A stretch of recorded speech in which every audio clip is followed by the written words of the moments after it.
Selamat datang di materi teknik komputer dan jaringan. Kali ini kita akan membahas perangkat-perangkat pada jaringan komputer. 1. Router. Router merupakan suatu perangkat keras pada jaringan komputer yang berfungsi untuk menghubungkan beberapa jaringan, baik itu jaringan yang sama maupun jaringan yang berbeda dari sisi teknologinya. Dalam pengertian lain, router juga dimaknai sebagai suatu hardware jaringan komputer yang berfungsi untuk mengirimkan paket data melalui jaringan atau internet dari satu perangkat komputer ke perangkat lainnya yang prosesnya disebut routing. Fungsi utama dari setiap router adalah menghubungkan dua jaringan atau lebih agar dapat mendistribusikan paket data dari satu jaringan ke jaringan lainnya.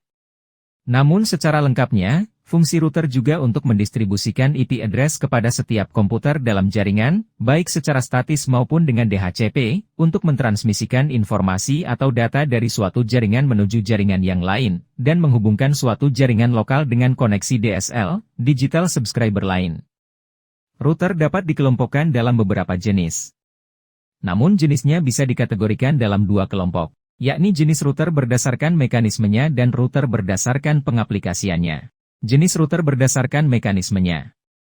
1. Router statis. Router statis adalah router yang mampu untuk melakukan proses routing dari suatu jaringan di mana prosesnya dilakukan secara manual oleh seorang administrator. Router statis memiliki ciri khusus seperti digunakan untuk jaringan kecil, jalur spesifik ditentukan oleh admin, dan pengisian tabel routing ditentukan secara manual. Beberapa kelebihan router statis. Tidak ada bandwidth yang digunakan untuk pertukaran informasi dari tabel isi routing. Lebih aman dibandingkan router dinamis. Lebih meringankan kerja prosesor router. Sedangkan kelemahan router statis hanya dapat digunakan dalam skala kecil. Rentan kesalahan saat entry data routing statis yang dilakukan secara manual. Administrator jaringan harus mengetahui semua informasi dari masing-masing router yang digunakan. Router dinamis adalah router yang dapat melakukan proses routing dapat berjalan secara otomatis dan dinamis setelah melalui pengaturan oleh seorang administrator jaringan. Beberapa kelebihan router dinamis adalah sebagai berikut. Dapat digunakan untuk area yang luas. Router secara otomatis akan berbagi informasi. Tidak perlu mengkonfigurasi semua router jika ada network baru. Tidak perlu mengetahui semua alamat network yang ada. Sedangkan kelemahan router dinamis. Kecepatan pengenalan dan kelengkapan IP table cenderung lama. Beban kerja router menjadi lebih berat karena selalu memperbaiki IP table dalam waktu tertentu. Router wireless adalah router yang dapat bekerja tanpa menggunakan kabel karena hanya mengandalkan media udara untuk mengirimkan paket data. Router wireless termasuk jenis router yang memiliki berbagai kelebihan seperti dapat dihubungkan dari mana saja selama berada dalam ruangan. Lebih mudah dan lebih cepat dalam instalasi. Sedangkan kekurangannya, koneksi wireless bisa lebih lambat jika diganggu oleh gelombang lain di sekitarnya. Kurangnya tingkat keamanan, karena informasi pribadi bisa saja diakses orang asing. Router software atau aplikasi merupakan sebuah program atau aplikasi yang memungkinkan sebuah PC dengan sistem operasi menjadi sebuah router.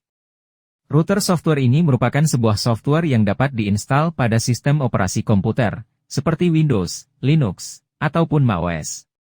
Dengan demikian, sebuah PC bisa juga digunakan sebagai sebuah router.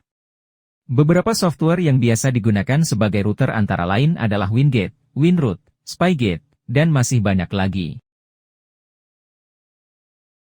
Router PC adalah sistem operasi yang memiliki fasilitas untuk men-sharing atau membagi IP address. Bentuk dari router PC adalah komputer yang dibuat sedemikian rupa hingga bisa berfungsi sebagai router. Tak perlu spesifikasi yang tinggi. Komputer untuk router PC minimal adalah Pentium 2, memiliki hard drive 10 GB, dan RAM 64. Router PC bisa langsung digunakan setelah menginstal sistem operasi khusus seperti sistem operasi Mikrotik. Router PC ini berbeda dengan router software. Apabila router software merupakan software yang mampu membuat PC memiliki fungsi tambahan sebagai router, maka router PC ini merupakan sebuah router yang memang sengaja diinstal pada PC, sehingga sebuah PC hanya mampu untuk bertindak sebagai router. Router PC ini sudah sangat jarang sekali digunakan. Meskipun begitu, router PC ini hanya membutuhkan spesifikasi yang rendah, seperti Pentium 2, RAM 64, hard disk 10 GB, dan spesifikasi rendah lainnya. Dan yang terakhir, router hardware fisik adalah sistem perangkat yang bisa membagi, memancarkan, serta juga men-sharing IP address. Router ini merupakan jenis router yang paling sering digunakan karena kemampuannya yang besar dalam melakukan proses routing. Bentuk nyata router hardware mirip seperti modem dengan banyak port. Karena itulah, router hardware sering dikenali daripada jenis router software dan router PC sebelumnya.